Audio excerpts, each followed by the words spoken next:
राधे राधे। होली क्यों मनाई जाती है? होली रंगों का त्योहार है।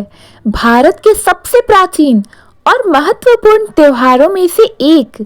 यह पर्व न केवल रंगों और उल्लास का प्रतीक है, बल्कि यह धार्मिक, पौराणिक और सांस्कृतिक महत्व भी रखता है। होली का उत्सव बुराई पर अच्छाई की जीत, प्रेम और सौहार्द, सामाजिक एकता और उत्सव के आनंद का संदेश देता है। लेकिन होली का त्योहार केवल रंग खेलने तक सीमित नहीं है। इसके पीछे अनेक पौराणिक कथाएं हैं, ऐतिहासिक घटनाएं हैं और परंपराएं जुड़ी हुई है।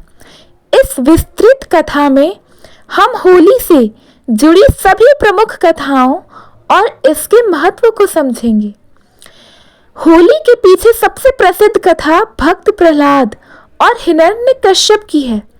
यह कथा हमें सिखाती है कि भक्ति और सत्य के मार्ग पर चलने वालों को किसी भी परिस्थिति में हार नहीं माननी चाहिए।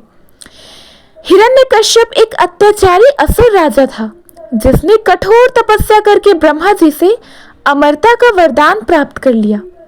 वरदान के अनुसार उसे न कोई मनुष्य मार सकता था, न कोई पशु, न वह दिन में मरेगा, न रात में, न घर के भीतर, न बाहर, न किसी अस्त्र शस्त्र से। इस वरदान से वह अजय हो गया और स्वयं को भगवान मानने लगा। लेकिन उसके पुत्र प्रहलाद ने भगवान विष्णु की भक्ति को सर्वोच्च माना और अपने पिता की अधर्म युक्त आज्ञाओं का पालन करने से इनकार कर दिया। हिरण्यकश्यप ने अनेक बार प्रहलाद को मारने का प्रयास किया, लेकिन हर बार वह भगवान विष्णु की कृपा से बच जाता। अंततः हिरण्यकश्यप ने अपनी बहन होलिका से सहायता मांगी। होलिका के पास एक चमत्कारी वस्त्र था, जिसे पहनकर वह अग्नि में जल नहीं सकती थी। योजना यह बनी कि वह प्रहलाद को गोद में लेकर अग्नि में बैठेगी, जिससे प्रहलाद जल जाएगा और वह स्वयं सुरक्षित रहेगी। लेकिन भगवान की कृपा से तेज हवाओं ने वह वस्त्र होलिका से छीनकर प्रहलाद को ढक दिया, जिससे प्रहलाद बच गया और होलिका जलकर भस्म हो गई। इस प्रकार होलिका दहन बुराई पर अच्छाई की जीत का प्रतीक बन गया और तभी से होली की पूर्व संध्या पर होलिका दहन का आयोजन किया जाता है। भगवान कृष्ण और राधा की होली का विशेष महत्व है। मथुरा और वृंदावन की होली विश्व प्रसिद्ध है, जिसे ब्रज की होली कहा जाता है। भगवान श्री कृष्ण बचपन में काला रंग होने के कारण अक्सर सोचते थे कि राधा और गोपियों की गोरी त्वचा के आगे वे क्यों भिन्न दिखते हैं। माँ यशोदा ने उन्हें प्रेम पूर्वक समझाया कि वह राधा को मनचाहा रंग लगा सकते हैं। इसके बाद कृष्ण ने राधा और गोपियों पर रंग डालकर होली खेली। तभी से वृंदावन और बरसाना में होली विशेष रूप से मनाई जाती है। लठमार होली बरसाना में होली के दौरान एक विशेष परंपरा निभाई जाती है, जिसे लठमार होली कहा जाता है।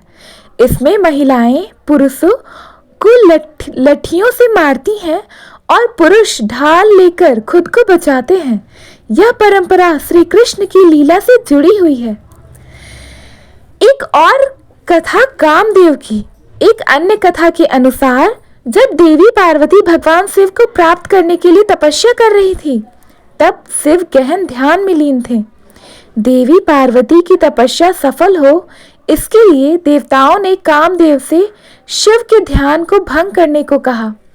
कामदेव ने अपने प्रेम बाण से शिवजी पर वार किया, जिससे उनका ध्यान भंग हो गया और उन्होंने क्रोधित होकर कामदेव को अपने तीसरे नेत्र से भस्म कर दिया।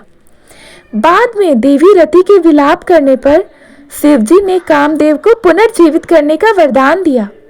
यह घटना फाल्गुन पूर्णिमा के दिन हुई थी, इसलिए इसे प्रेम, पुनर्जन्म और आनंद के रूप में होली से जोड़ा जाता है। इतिहास में भी होली का विशेष स्थान है। मुगल काल में अकबर और जहांगीर के समय होली धूमधाम से मनाई जाती थी। वृंदावन और मथुरा में मुगल सम्राटों के समय भी होली खेली जाती थी। राजपूत काल में भी राजमहलों में होली बड़े हर्षोल्लास के साथ मनाई जाती थी। राजस्थान में महाराणा प्रताप और मेवाड़ के राजाओं ने इसे बड़े स्तर पर मनाने की परंपरा बनाई थी। धुलेंडी होली, रंग खेलने की होली को धुलेंडी कहते हैं।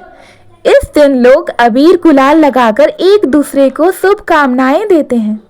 ब्रज की होली, वृंदावन, गोकुल, नंदगांव और बरसाना में होली का अनोखा अंदाज होता है। यहाँ फूलों की होली, लठमार होली और हुरंगा होली प्रसिद्ध है।